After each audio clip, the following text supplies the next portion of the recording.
Study से related थे, कैसे ये कल्चरल स्टडी से रिलेटेड थे और इन्होंने कल्चरल स्टडी के अंदर अपना मेन क्या कंट्रीब्यूशन दिया, उन सब चीजों के बारे में आप जानेंगे। तो आप कैसे हैं? आई होप कि आप सब स्वस्थ होंगे, खुश होंगे और ऐसे ही रहें। तो चलो शुरू करते हैं। जॉन फिस्क का जो बर्थ था वो हुआ 1842 में और इनकी डेथ हुई 1901 में। अब ये थे कौन? ये अमेरिका के रहने वाले थे और ये फिलोसोफर थे और पब्लिक स्पीकर थे। जहां ये इन्होंने कई कंट्रीज में ट्रेवल किया और जहां पर भी ये ट्रेवलिंग करते थे वहां ये पब्लिक में स्पीच देते थे। कल्चरल स्टडी के मेन फादर माना जाता है, मतलब ऐसे कह सकते हैं कि पॉपुलर कल्चर के मेन फादर कह सकते हैं हम, ठीक है। अब देखो आगे क्या है कि इन्होंने जो प्राइमरी एरिया था इनका, जो सबसे पहले इन्होंने शुरू करा वो इंटेलेक्चुअल इंटरेस्ट था, जिसमें इंक्लूड है कल्चरल स्टडी और क्रिटिकल एनालाइज पॉपुलर कल्चर के ऊपर। जैसे कि मैंने पहले ही बताया कि पॉपुलर कल्चर मेन जो कंट्रीब्यूशन था वो रहा था। बाकी इन्होंने मीडिया सिमोटिक्स और टेलीविजन स्टडीज में भी अपना मेन कंट्रीब्यूशन दिया है, इसीलिए इनको फादर बोला जाता है टेलीविजन का। अब कैसे, वो तो आपको आगे ही पता लगेगा। अब सबसे पहले हम इनकी इंपॉर्टेंट बुक्स के बारे में डिस्कस कर लेते हैं। एक भी बुक इनमें से कोई भी ऐसी नहीं है कि जो आप स्किप कर दो। इनकी सारी बुक के टाइटल आपको लर्न करने ही है, ठीक है। इतना कुछ मुश्किल है नहीं वैसे। चलो देख लेते हैं।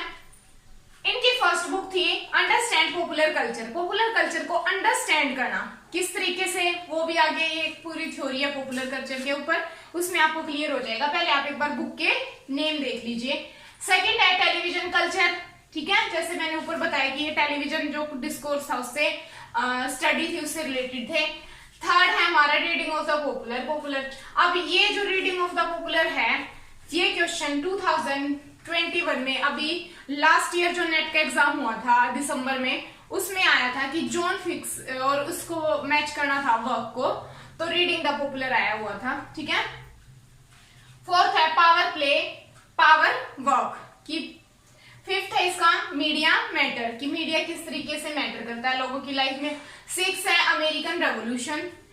सेवन है इंट्रोडक्शन टू कम्युनिकेशन स्टडीज का इंट्रोडक्शन इन्होंने दिया है। तो आई होप कि आपको ये पता लग गया होगा कि ये कौन थे, इन्होंने क्या क्या वर्क लिखे। चलो हम कल्चरल स्टडी में इनका कंट्रीब्यूशन देख लेते हैं। सबसे पहले तो हम जिस चीज के लिए ये मेन जाने जाते हैं, जैसा कि आपने वर्क में भी देखा होगा पॉपुलर कल्चर आ रहा है, यहाँ पर भी पॉपुलर कल्चर है, तो उस चीज को ही समझ लेते हैं कि एक्चुअल में ये था क्या। देखो ये एक थ्योरी थी पॉपुलर कल्चर, जो मेनली फिस्क ने ही दी थी। और पॉपुलर कल्चर का मतलब होता है कि वो कल्चर जो लोगों के द्वारा खुद ही बनाया जाए, जिसमें कि उनके ऊपर कोई प्रेशर ना हो, वो किसी ने उनपे, वो कल्चर जो किसी ने उनपे थोपा ना हो। जैसे कि इसका एग्जांपल हम ले सकते हैं, इंडिया में तो इसका बड़ा बढ़िया एग्जांपल है। मान लिया कि हाँ हमारी मम्मियाँ सूट लेके आती हैं, या चलो हम ही ले लेते हैं, मैं कोई नया सूट ले आई। अब मेरी पड़ोसन ने उसको देखा, तो फिर उसने क्या करा, उसको वो इतना अच्छा लगा कि उसने उसके जैसा ही सेकंड ले लिया। उसने बोला कि मुझे भी वैसा ही चाहिए है, तो अब दोनों का सिमिलर हो गया। फिर थर्ड पर्सन ने देखा, फिर फोर्थ ने देखा, तो क्या हो गया कि ये जो कल्चर था ना, ये पॉपुलर हो गया और ये पूरे विलेज में फैल गया, ठीक है। और सारी लेडीज उसी पैटर्न के सूट डालने लगी। ये तो आपने ऑलमोस्ट सबने देखा होगा कि ऐसा एक्चुअल में होता है। तो अब जब वो सारे एक जैसे सूट, तो वो एक गांव से दूसरे गांव में भी पक्का फैलेगा, फिर वो थर्ड में भी, मतलब एक टाइम पे वो पॉपुलर हो जाती है वो चीज, ठीक है। वो चीज ट्रेंड में होती है। जैसे कोई सर्दियों की नई जैकेट आ गई, किसी पे कोई डम्मी वगैरह बनी है, तो वो पॉपुलर हो जाती है। जैसे अब पीछे एक यूनिकॉर्न का सिंबल था, वो बहुत ज्यादा पॉपुलर हो रखा था लड़कियों की ड्रेसेस पे, उनके बैग्स पे, उनकी किट्स पे, बहुत ज्यादा पॉपुलर था। तो वो जो चीज होती है जिसको हम खुद चूज करते हैं अपने अकॉर्डिंग, तो उसको बोलते हैं पॉपुलर कल्चर। और पॉपुलर कल्चर है वो लोगों के द्वारा खुद ही पॉपुलर करा जाता है, ऐसा नहीं कि वो किसी ने पावर में आके उनके ऊपर लागू करा या कुछ ऐसा है, तो ये बिल्कुल भी नहीं है। तो ये था फिस्क का पॉपुलर कल्चर। अब देखो फिस्क कहते हैं कि जो पॉपुलर कल्चर है ना, वो मास कल्चर से बिल्कुल डिफरेंट है, उनको कनेक्ट नहीं करना है। क्योंकि जो मास कल्चर होता है ना, उसकी मेंटेलिटी क्या होती है कि लोगों के ऊपर अपनी चीजों को इम्पोज करना या अपनी चीजों को लागू करवाना लोगों से, ठीक है। अब इसका एग्जांपल है, जैसे हम कह सकते हैं कि आपने एडवर्टाइजमेंट तो देखे होंगे, तो देखो जब हम एडवर्टाइजमेंट देखते हैं तो कितने सारे ऐसे एडवर्टाइजमेंट है जो बिल्कुल फेक से लगते हैं। जैसे कि अब अमिताभ बच्चन का एक एड था बोरोप्लस का, उसमें क्या वो शादी में गए होते हैं और उसके दूल्हे के होठ बिल्कुल फटे होते हैं। अब वो वैसे बात है, कोई दूल्हा ऐसे तो जाएगा नहीं, और अगर वो चला भी गया तो वहां पे गाना तो गाएंगे नहीं कि फटे होठ वाला, ठीक है। तो बट वो उसमें करते हैं, वो बस अपनी जो प्रोडक्ट है उसको सेल करने के लिए। या सेकेंड हम इसका एग्जाम्पल ले सकते हैं हेड एंड शोल्डर। आपने हेड एंड शोल्डर की जो शैम्पू है उसका ऐड देखा होगा कि उसमें उन्होंने ब्लू ड्रेस डाली होती है, और वो भी शायद किसी की मैरिज में ही गए होते हैं समथिंग कुछ। तो वो जो ब्लू ड्रेस उन्होंने डाली है और पूरा व्हाइट सिनेरियो है, वो पहले तो इंडिकेट करता है कि हेड एंड शोल्डर का जो लोगो है उसी को इंडिकेट करता है, ठीक है, ब्लू एंड व्हाइट। अब फिर वो क्या होता है कि उस लड़की के यहाँ पे बिल्कुल डैंड्रफ गिर जाता है, ब्लू पे वो व्हाइट बिल्कुल साफ दिख रहा होता है वो जब डांस करती है। अरे भाई कुछ तो सोच लो कि अगर डैंड्रफ है तो वो इतना झड़के थोड़ी ना शादी में गिरेगा, बिल्कुल हद हो गई है अब तो। चलो कोई बात नहीं, होने दो हद, पर हमें तो अपना कंसेप्ट समझना है मास कल्चर का, कि मास कल्चर क्या करता है कि वो मेंटलिटी को चेंज करने की कोशिश करता है कि कैसे हम जो नेक्स्ट पर्सन है वो हमारी जो हम क्रिएट करना चाह रहे हैं उसको देखकर अपनी थिंकिंग को कैसे मॉडिफाई करेगा, ठीक है। तो पॉपुलर कल्चर मास कल्चर से बिल्कुल अलग हो गया है। तो आई होप कि ये आपको अच्छे से क्लियर हो गया होगा। फिर भी कोई डाउट हो तो बताइएगा। अब अगला देखो, अगली जो थ्योरी थी वो थी सीमियोटिक एंड टेलीविजन स्टडी। अब सीमियोटिक जो थी टेलीविजन स्टडी, इसके साथ सीमियोटिक के साथ मीडिया को जोड़ना ये पहली बार फिस्क ने ही करा। इससे पहले किसी ने इसके ऊपर नहीं सोचा था। तो ये सीमियोटिक था क्या? वैसे सीमियोटिक का मतलब होता है साइन, किसी चीज का जैसे सिंबल कह सकते हैं, ठीक है। तो फिस्क ने बोला कि जो सीमियोटिक है, सीमियोटिक और टेलीविजन स्टडी में इसने एक टर्म क्वाइन करी, एक थ्योरी थी, थ्योरी के अंदर इन्होंने एक टर्म क्वाइन करी जिसका नाम था सीमियोटिक डेमोक्रेसी, यानी कि जो साइन है उनकी आजादी, यानी कि खुद चूज करना उन चीजों को, ठीक है। और इन्होंने ये टेलीविजन कल्चर जो बुक थी इनकी, ये यहाँ पे टेलीविजन कल्चर, इस बुक में इन्होंने इस थ्योरी को क्या करा है, फाइंड करा है। तो भी इसमें इन्होंने क्या बोला कि भाई जो ये एडवर्टाइजमेंट वाले हैं ना, ये ज्यादा शाणे ना बने। ये क्या है कि जो मेंटलिटी थोपने की कोशिश करते हैं ना, तो जो देख रहे हैं ना वो पागल नहीं है, वो भी अवेयर हैं। अगर हम देख रहे हैं कि वो डैंड्रफ गिरा है तो हमें पता है कि वो क्रिएट करी हुई चीजें हैं, ये नहीं कि हम कोई भी चीज वो दिखा रहे हैं माने जा रहे हैं। जैसे कि आजकल अब पीछे बीच में एक बार वो फोग वाला चला था, या बेस्ट एग्जांपल है माउंटेन ड्यू, वो बस ड्यू की घुट लेते हैं और डर के आगे जीत है। फिर ऐसे तो फिर हम तो नेट का पेपर निकाल देंगे ड्यू पी के, ठीक है। अब देखो क्या कह रहे हैं ये, हाँ तो मतलब कि हमारी खुद की भी तो मेंटलिटी काम करती है ना उस चीज में कि आप सोचते हो भाई आज तो ड्यू पियेंगे और बिल्कुल आज तो तूफान उठा देंगे, ऐसा तो कुछ नहीं होता ना। हाँ आप पी लेते हो, गर्मी लगती है, नॉर्मल एक ड्रिंक है आप ले लेते हो, पर ऐसा तो नहीं ना कि पहाड़ चढ़ जाओगे, ठीक है। तो आप खुद की भी तो मेंटलिटी क्रिएट करते हो ना। तो फिस्क यही कहता है सीमियोटिक में कि जो ऑडियंस होते हैं उनका खुद का जो माइंड होता है वो है, और वो एक्टिव है, वो पैसिव नहीं है। तो जो मास मीडिया है, मास कल्चर है, वो उनको बेवकूफ बनाने की कोशिश ना करें, ठीक है। आई होप ये भी आपको क्लियर हो गया होगा। अब थर्ड है जो कि इसकी थर्ड बुक है उसी से लिया हुआ है, पावर प्ले पावर वर्क। ये भी इसकी एक बुक थी।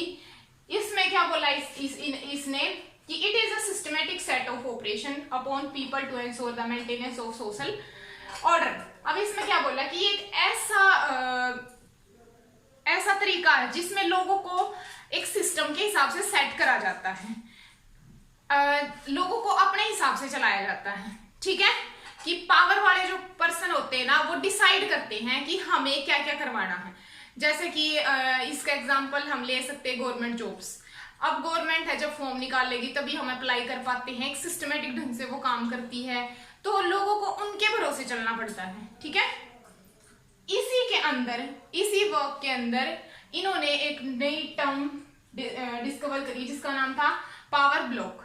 पावर ब्लॉक जो थी BLOC है, ये भाई के ना लगाएं, ठीक है, पावर ब्लॉक।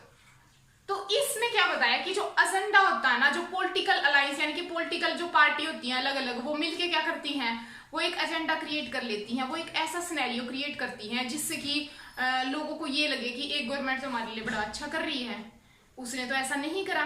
तो मतलब वो एक ऐसा सिनेरियो क्रिएट करती ताकि हम बिलीव कर पाए पावर के ऊपर, ठीक है। वो ऐसे ऐसे रूल्स क्रिएट कर लेती हैं सारी पार्टीज मिलके कि जिससे हम उन पे बिलीव कर पाए कि वो क्या कहना चाह रही है या वो क्या करना चाह रही है। तो ये था पावर ब्लॉक। आई होप कि ये भी आपको क्लियर हो गया होगा। अब आते हैं नेक्स्ट पे, फोर्थ पे, यूरोपियन एवोल्यूशन थ्योरी। अब ये क्या थी?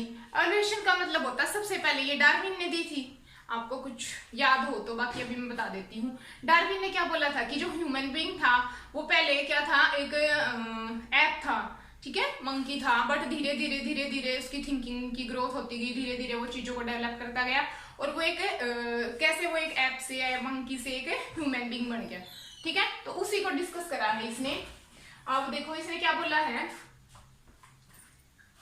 इसने यूरोपियन एवोल्यूशन थ्योरी को यूएसए में पॉपुलर करा और इसमें बताया है कि जो एवोल्यूशन है ना वो अलो करता है परफेक्शन। किस चीज का परफेक्शन? मैनकाइंड का, कि आदमी है ना कैसे परफेक्ट होता जा रहा है दिन प्रतिदिन, टेक्नोलॉजी को जोड़ रहा है। अब वो देखो मंकी था, घास फूस खाता था, पत्ते पहनता था, कपड़े नहीं थे, अब देखो वो कितना ज्यादा डेवलप हो गया, परफेक्ट हो गया है।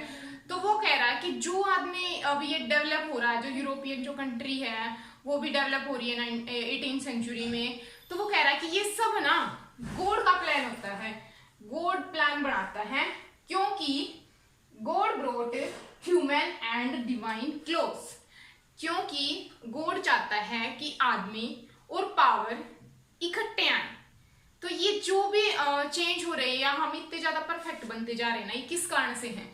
ये इसलिए है कि गॉड ने ये प्लान करा हुआ है कि आज अगर मैं आपका लेक्चर ले रही हूं और इतना मतलब आप घर बैठ के पढ़ रहे हो, तो ये गॉड की प्लानिंग है, फिजिक्स ये कहना चाह रहा है, ठीक है। तो ये थी फोर्थ थ्योरी। अब हमारी लास्ट पे आ जाते हैं जो थी एक्स कॉर्पोरेशन। एक्स कॉर्पोरेशन का मतलब क्या था?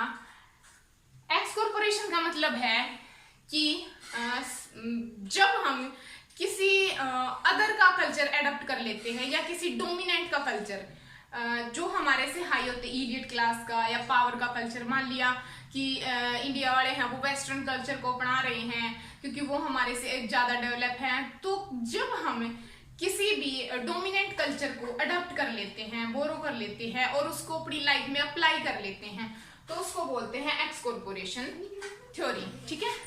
आई होप कि आपको ये सारी की सारी थ्योरी अच्छे से क्लियर हुई होंगी। मैंने बड़े ही इजी वे से इनको समझाने की कोशिश करी है। फिर भी अगर कोई डाउट रह गया होगा तो कमेंट सेक्शन में पक्का बताइएगा। आप एक बार स्क्रीनशॉट भी ले लीजिए ताकि आपको और आसानी हो जाए। वैसे मैंने बिल्कुल एक एक पॉइंट क्लियर करने की कोशिश करी है, तो आई होप कि आपको सारा समझ में आया होगा। फिर भी एक बार स्क्रीनशॉट ले लो।